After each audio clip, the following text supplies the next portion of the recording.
Fíjate que precisamente en esta parte de escalas, funcionalidad con los pacientes, el 50% de los enfermos que consideramos en remisión por una escala clínica, 50% es la mitad, mano. Nos van a decir que no están como estaban antes de la enfermedad, justo esta parte que tú preguntabas.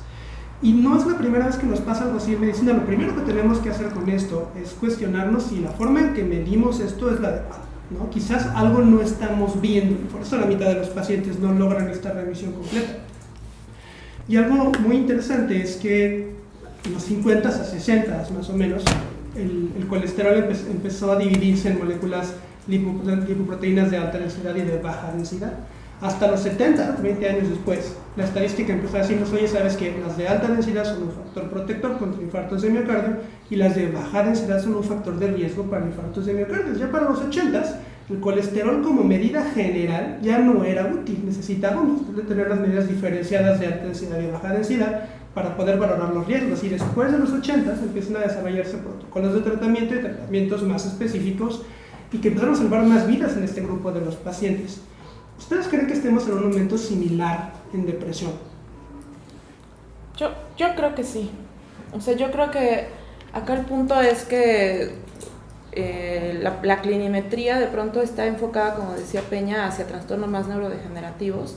Y como tú estabas comentando, o sea, el punto acá es saber es exactamente qué mido, ¿no? Entonces, de pronto cuestiones como la atención o cuestiones como las funciones ejecutivas o el poder comprender que los procesos mnésicos son complejos y que yo tengo que identificar cuál de esos procesos es el que se está afectando para el paciente, ¿no? O sea, es un problema en el registro, es un problema en la codificación, es un problema para el almacenaje, es un problema para la recuperación de la información. Eso me permite saber hacia dónde va el problema del paciente, ¿no? O sea, no todos los problemas cognitivos afectan las mismas funciones, ni siquiera dentro de la misma función, el mismo proceso. Entonces, yo creo que en ese sentido la clinimetría es muy útil porque te permite como identificar exactamente dónde está el punto afectado y hacer una correlación. O sea, estos son los cambios propios de alguien con depresión, estos son los cambios cognitivos que presenta alguien solamente deprimido, o estos son los cambios cognitivos que presenta alguien deprimido con ansiedad, o estos son los cambios que presenta alguien deprimido que tiene un perfil de degenerativo.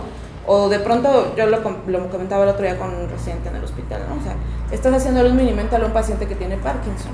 Entonces, el mini-mental no va a evaluar las áreas que están afectadas en el Parkinson, ¿no? Entonces, en ese sentido, yo creo que la clinimetría es muy útil y sí te permite como diferenciar un poco cuáles van a ser los parámetros que te van a poder marcar si ese paciente tiene mayor riesgo o si tiene menor riesgo de tener una depresión, o si tiene mayor riesgo o menor riesgo de tener un problema cognitivo asociado a la depresión, independientemente de cuál sea como la direccionalidad, ¿no? Porque está el paciente que tiene problemas cognitivos previos a sentirse triste y que asocia la tristeza con que no rinde como debería, pero en realidad la depresión empezó desde antes, ¿no?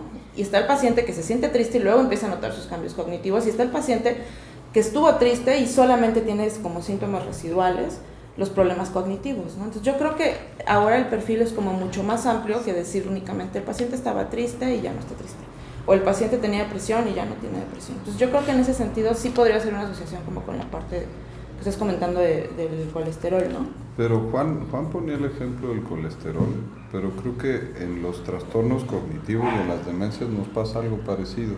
O sea, estábamos acostumbrados a que había ciertos mecanismos que eran criterios clínicos para hacer el diagnóstico, pero los avances de tratamiento nos obligaron a ir buscando pacientes que estuvieran en riesgo de padecer la enfermedad.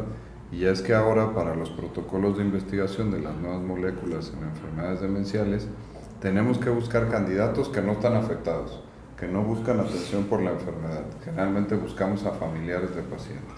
Y luego convencerlos de hacerles una punción lumbar para buscar proteína beta-amiloide y tau en líquido cefalorraquídeo como un factor predictorio. Entonces ya le dices tú al individuo, oiga usted, pues sí va a tener Alzheimer, ahorita no tiene, pero sí va a tener, y tengo un medicamento en desarrollo que le puede ayudar.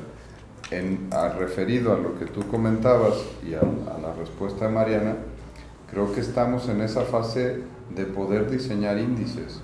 Aquí en los artículos que platicábamos, que revisamos para hoy, pues hace una división McIntyre y de repente dice, bueno, pues vamos a meter una prueba de dígitos y vamos a meter una prueba de go, no go, y como que va seleccionando en un primer esfuerzo, me parece, o parte de un proceso que él ya lleva, ciertas pruebas y ciertas escalitas clinimétricas para tratar de empezar a hacer un instrumento, porque no existe, no podemos aplicar a rajatabla.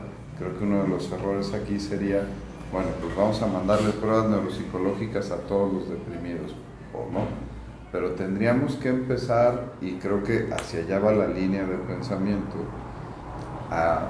primero a pensarlo para saber que existe el fenómeno, difundirlo, que lo puedan identificar a través de la funcionalidad, y si ya tenemos que objetivizarlo, no existe y lo tenemos que empezar a seleccionar. Por eso me parece muy valioso este esfuerzo del THINC para empezar a poner ciertas herramientas.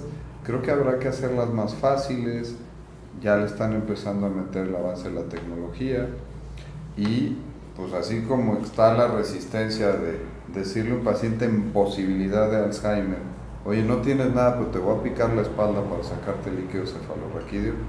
Oye, ¿estás deprimido? No sé, como los casos del abogado, de los dos abogados que